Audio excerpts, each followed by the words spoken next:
Marko, amaren gutuna. 38, 39, 40.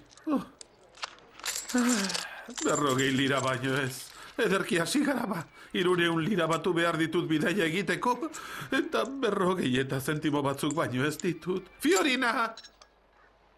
Eskerrik asko. Gustatzen zaizu? Bai, oso gozoa dago. Zuk jan eta laster sendatuko zara. Zuri esker, baina ez dut nahi zuk bakarrik hainbeste gauza egitea. Hobe dut bere alaltzatu eta lan egiten hastea. Gogoratu medikuak esan duela ohean geratu behar duzula naiz eta hobeto sentitzen hasi. Fiorina! Zer? Fiorina, non daude atzo eman nizkizun 2 liraiek? Ez dituzu gastatu, ez da? Eguneroko gastuak erdira jaitsi behar ditugu. Horixe dugu ta aukera bakarra, lasterra aldegin nahi badugu. Ez daukat, aita. Ez? Zer esan nahi duzu? Klinikatik eraman nituen botikak ordaindu behar izan ditut. Zer? Botikak? Markoren aitako pari eman nahi zizkidan, baina nik... Ergelu, txazara, zergatik ordaindu dituzu? Nahi genuen guztiak emango zizkigutela esan zitzuten? Oh, ez, txikitxo, ez negarrik egin, nintzen horrela saldatu nahi, baina dirurik ez daukagu ia, ezin dugu lanik egin irabazteko eta itxasoratzeko aukera galduko dugu. Aita, ez Fiorinari errurik bota. Ez kezkatu, gaurtik aurrera neuk egingo dut lan, eta ziur nago ondo egingo dudala. Fiorin? Ez esan ergelkeriarik, ez duzu bere alakoan dirutza irabaziko tabernatxo triste horretan. Txotxongiloekin lan egingo dut ordea. Zuk bakarrik? Bai.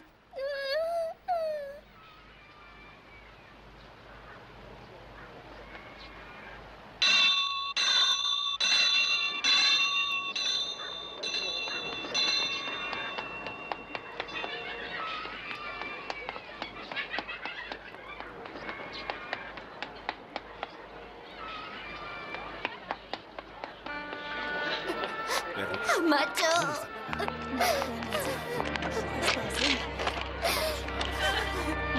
Ez zaitez joan. Andre errukarria, semeak nola sufritzen duen ikusiko balu. Bai, langile fina zen eta ama ona benetan.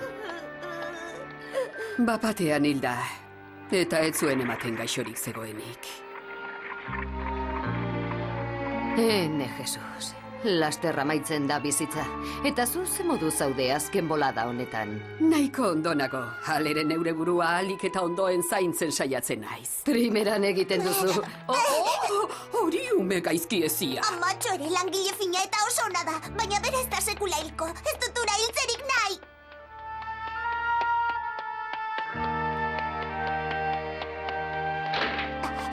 Iritsi naiz.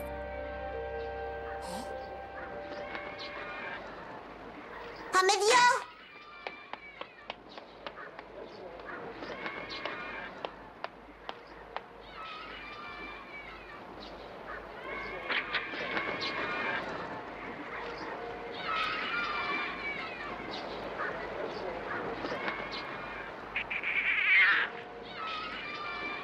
Amedio!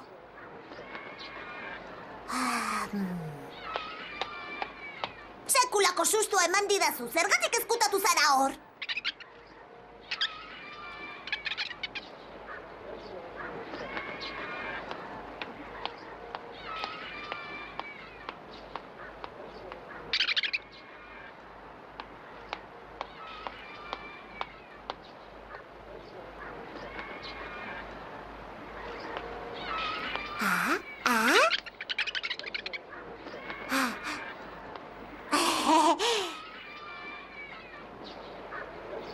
Beste ze gauza egin behar dudan. Erosi beharrekoak hemen daude, etxea, txukun dago eta ez dago garbitzeko arroparik.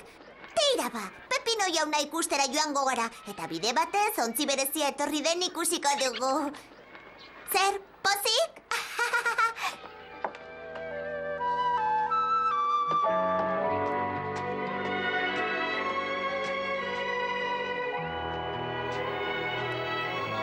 Kezkatuta ematen duzu. Fiorinagatik da, ez da?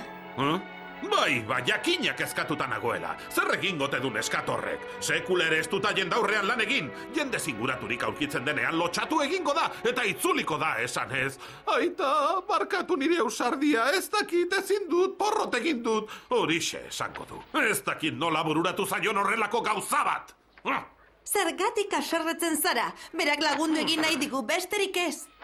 Zenbat aldiz esan behar dizuten nagoela aserre! Baina badakizu oso lotxatia dela. Fiorina? Bai, zuk diozuna, aita. Nola moldatuko da hor kanpoan ba? Uste dut zeure buruarekin aserreturik zaudela, aita. Arraioa! Eta ez aldaukat aserre egoteko arrazoirik. Jendeak pentsatuko du neure alaben lepotik bizi nahi dudala. Eta okerrena dena. Hemen geratu beharra daukat neskatoa negarrez itzuli arte. Ai, Kontxeta... Ikusten duzu orain zergatik asaldatzen naizen? Ez gai hutsa sentitzen naiz, agure elbarria oe honetan sarturik. Ai, ez erregin ezinik itxarotea espada. Ez kezkatu eta. Neu joango naizaren bila. Ez zaitez jaikituntun alakoa, beharrezkoa balitz, neu joango nintzateke. Fiorina? Kaixo? Marko. Aurrera, mutiko, aurrera. Mila esker zure bizitagatik. Ara, begira, Julietak jolaskide bikaina aurkitu du, ezta? Zuek zer modu zaudete hobeto? Zuri esker, Kontxeta eta biok gerota hobeto gaude. Marko! Oso aurpegi ona duzu. Mil esker, aita da orain bat ere ondo estabilena, eta ez ditu botikak hartu nahi. Pepino jauna, ez dituzu alabak horrelak ezkarazi behar. Eredu izan beharko zenuke beraientzat. Beno, ondo dago, zuk arrazoi duzu beti, Marko. Badakizu Fiorina txotxongiloekin joan dela kalera, guk ez genuen nahi, baina ez digu jaramonik egin. Fiorina bakarrik? Ez digu entzun nahi izan, hitz bat bera ere. Oso kezkatuta gaude. Zergatik? Arrakasta handia izango du. Primeran daki txotxongiloak dantzatzen. Posten nauzuk hori pentsatzeak, baina berak bakarrik ezingo du. Nahi baduzu nola dabilen ikustera joango naiz. Bai. Laster itzuliko naiz eta kontatuko dizuet. Fiorinak arrakasta handia izango du. Amedio hemen utziko dut. Bai, jostagarria izango da guretzat. Tira, banoa. Berriekin itzuliko naiz.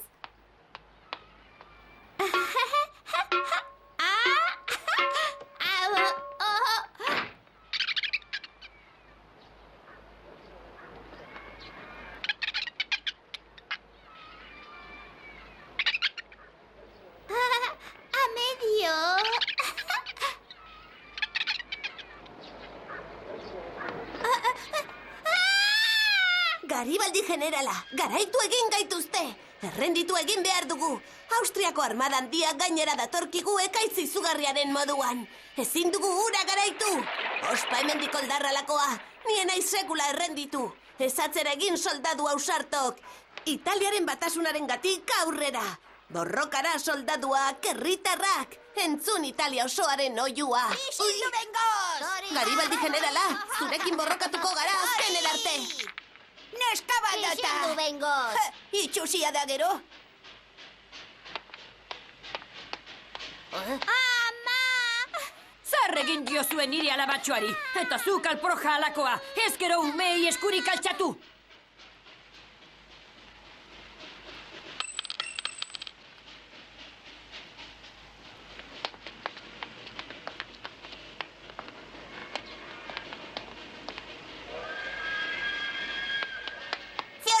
Aiba, amaitu duzu. Hasi berriro, nik ikusi egin nahi dut. Zer duzu baina, ez duzu jarraituko? Ez dakit egiten. Ez dute zertarako balio. Fiorina.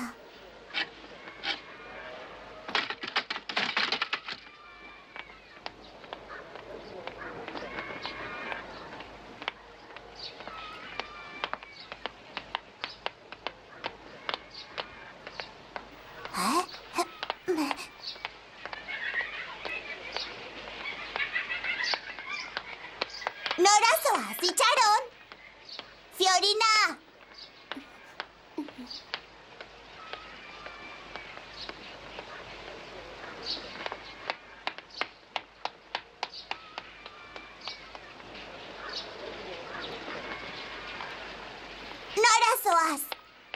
ezin naiz itzuli etxera.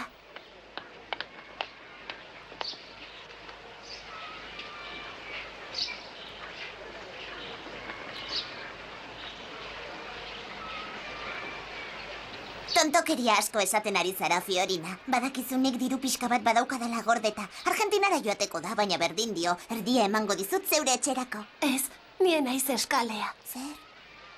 Ez duzu nitaz errukitu behar. Baina ez da horregatik benetan.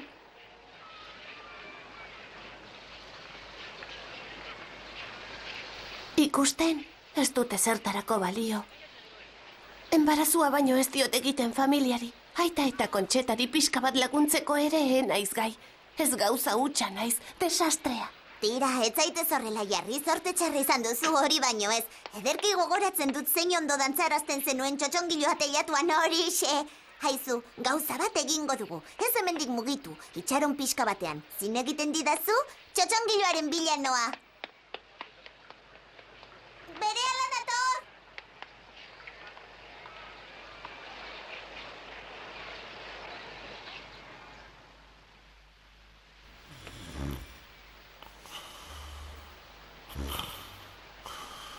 Pepino jauna? Zer moduz? Marko! Marko! Zerbait gertatu zaio Fiorinari. Txotxongilo hauek eramango ditut, agur? Zer gertatu ote zaio, aita?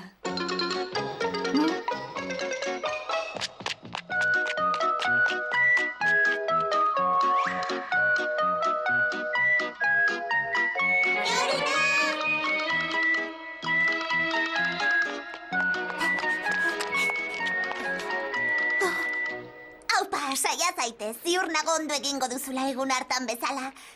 Harrituta geratu nintzen txotxongilo hau gizon bat bezala dantzan ikusita. Tira! Ez dakit egiten. Jakingo ez duzu ba, saia zaitez behintzat. Txotxongilo honek ez du balio eszenatokirako. Ez duzu eszenatokirik behar, kalea duzu eta plaza, hiri osoa, kantazazu zerbait. Kantatzeko diozu? Zer kantatuko dut Nahi duzuna, edo zer, zuk abesti asko dakizkizu.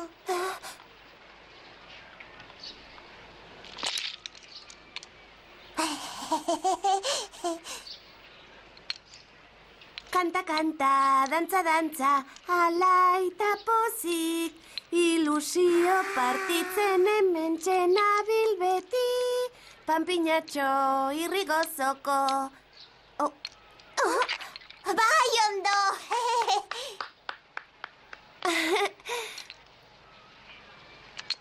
Panpinatxo irrigozoko zu beti barrez, jaun Andre eta txiki alaitzeko biziki. Kanta, kanta, dantza, dantza, alaita pozik, txampon pila handia izateko ordain sari. Ederki! Oso ondo neskato, ederki egiten duzu. Artista handia da zure laguntxoa horretan ibiltzen da? Erromako plazan lan egiten du egunero txotxongiloekin nahi baduzu, zoaz bertara. Horixe joango garela, goazen semetxo berandu data. Txotxongiloak ikusi nahi ditut. Bai, gero ikusiko ditugu. Fiorina, ze ondo primeran egin duzu, sekulako arrakasta izan da. Kanta, kanta, dantza, dantza, alaita pozik.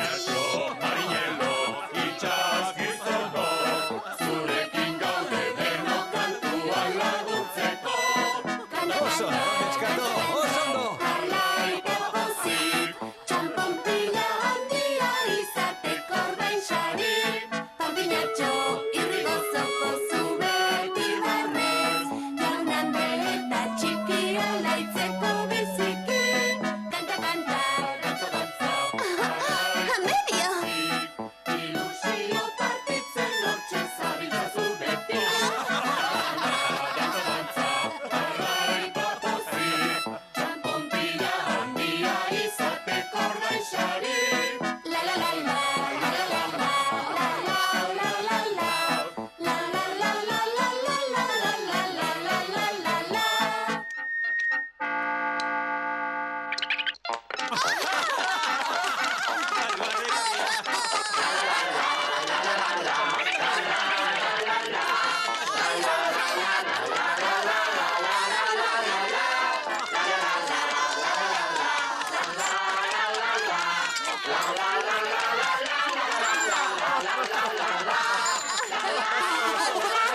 Zorragarri egin duzu, Fiorina. Benetan? Benetan diozu? Neskatori artista handia da, benetako artista. Osasuna! Nire Fiorina txikia bezain jona. Kontxetaz gainera beste artista bat daukagu familian, topa rakastari, Fiorina txotxongiloen izar handiari. Topa Markori ere, berarengan konfiantza izan du eta. Fiorina, berak zugan sinetxi du gu baino askoz lehenago, ez da, Marko? Bai, asko lagundu dit. Ez dut sekula ahaztuko. Entzuidazu, erabat ziur nago Argentinara baldin bagoaz, arrakasta itzela izango dugula denok. Topa Marko Rossi zuzendariari, Kontxeta ederrari, Fiorinari, amedio aktore handiari eta guztioi. Topa guztioi! Baina zer duzu, Marko? Triste xamar ematen duzu. Bai, bakarrik geratuko naizelako. Eta Argentinara joaten zaretenean ez dakit zer egingo dudan. Tira, behar bada, hoxe da duela egun batzuk egin dizun proposamena gogoratzeko unea. Aita, mesedez, ez hasi horrekin. Ongi ba, lastima, talentu handia duta butikoak. Izugarri berandutu zait, joan beharra daukat. Aita ez dutu egiten da berandu iristen naizenean. Gauza bat aginduko dizut, Marko. Buenos Airesera iristen garenean lehenengo eta behin zure ama bizitatzera joango gara. Denok ederki zaudetela esango diogu, eta zuengana lehen bailen itzultzea nahi duzuela, eta idatzi egingo dizugu ze moduz dagoen esateko. Benetan? Bai, horixe, hitz ematen dizut. Mil esker. Bihar arte. Agur. Tira, Gabon, Marko.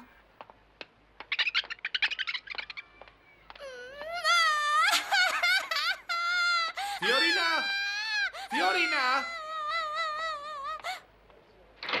Marko? Eskertzen dizut guri laguntzeko egin duzuna. Fiorinak ez duia lagunik izan eta aurrerantzean zeu izango zaitu lagunik onena, ez da? Bai.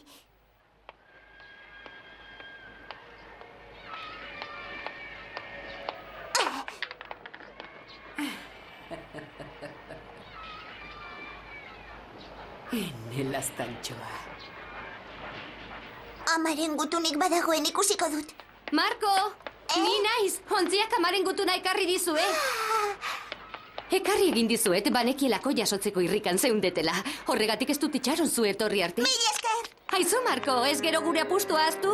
Ez, Gin Andrea! Bizkotxoa eta txokolatea zordizkidazu?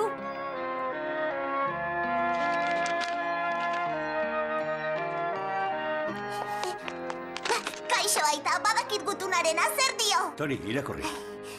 Marko, Tonio, zer modu zaudete? Orain genoan bero handia egingo du, ezta? Bai, haren idazkera da, amaren idazkera! Baina hemen Buenos Airesen negua da eta eguraldi zakarra dago. Hotza dela eta gaixotu egin nintzen eta ohean nago duela aste batzuetatik ona. Ikusten nik banekien gaixorik egon behartzuela. Tira, ez larritu eta jarraitu irakurtzen. Ez zaituztet honekin tristatu nahi eta ez dizuet gertatzen zaidan ezer ezkutatu ere egin nahi. Horregatik idazten dizuet orain esateko. Hene bihotzeko semeak, Pietro maitea. Ez zaitezte kezkatu. Medikuak esan dit laster ondo egongo naizela. Ez da egia, amak gezurra esaten digu. Marko, baina zer diozu? Ez digu gezurrik esaten, zergatik esango digu ba. Ziur nago duen gaixotasun hori oso larria dela. Horregatik eman ditu ia 3 hilabete idatzi gabe. Esan dirurik bidali dizugutun azalean? Ez du egin? Ama oso gaixorik dago eta ezin izan du lan egin. Bai, egia da, oraingoan ez dut dirurik jaso. Baina niretzako eskutitzean 100 lira bidaltzen dizkidala esaten dit. 2 hilabeteri dagozkienak. Behar bada, bidean baten batek lapurtu egin ditu. Badakizu berak ez duela gezurrik esaten. Beste lan bat hartu behar nuen, hemen geldirik egon gabe. Horrela diru gehiago edukiko nuen Pepino jauna eta haren familiarekin joateko. Entzuidazu seme, entzun. Niri idazten didan gutunean zera dio. Berri bat eman behar dizuet. Uste dut lan berri bat lortuko dudala, asko zobeto ordaintzen dutena.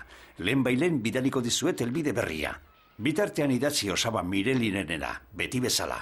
Eta, orain zer diozu. Ama zuk uste duzun bezain larri gaixo balego. Uste duzu inork lanik emango liokeela? Gaur gauza ikaragarria ikusi dut. Oso ama hon eta langile fina omen zena, bapatean hilda, semea bakarrik utzita. Baina gaur eskutitza jaso dugu, Marko, eta horrek esan nahi du dudarikabe asko zobeto dagoela. Begira, lan berri bat edukiko duela esan digu. Eta hori oso seinale ona da. Gainera osaba Mireli Buenos Airesen dago. Uste dut ez dagoela horren beste kezkatzeko arrazoirik. Nik sinetsi egiten diot, egi esan digu. Nik ere sinesten diot.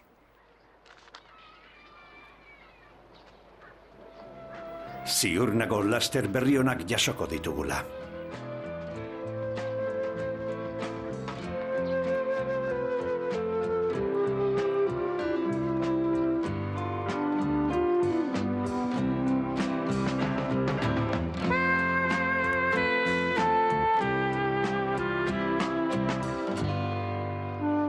Ama, ez zaitez gaixotu.